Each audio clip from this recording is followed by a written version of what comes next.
ये पोइट्री मैंने 2 साल पहले लिखी थी, जब मेरी मुलाकात हुई एक खाली कमरे से।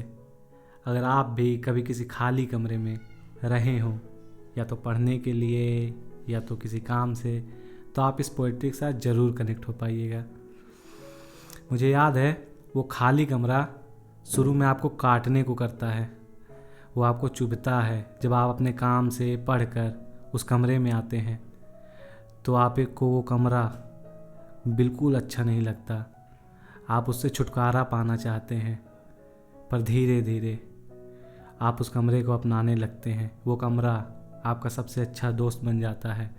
वो कमरा आपको अपनों की अहमियत सिखाता है। वो बताता है कि आप दूर हो तो किस लिए दूर हो।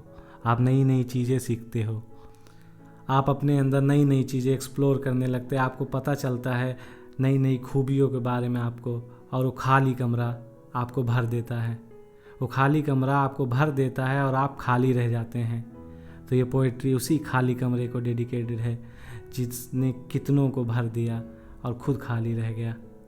हाँ बैठा खाली कमरे में, हाँ बैठा खाली कमरे में, मैं खुद ही में हंसता रोता हूँ।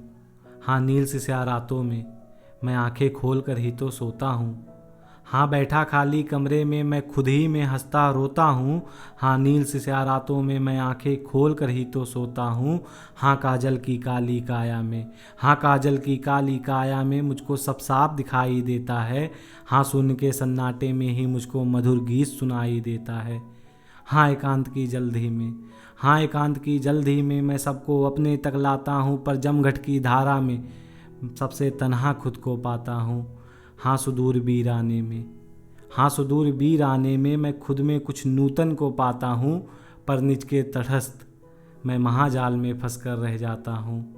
हाँ मावस में भी मुझको चाँद दिखाई देता है, हाँ मावस में भी मुझको चाँद दिखाई देता है। हाँ असीम का भी मुझको सार सुनाई देता है।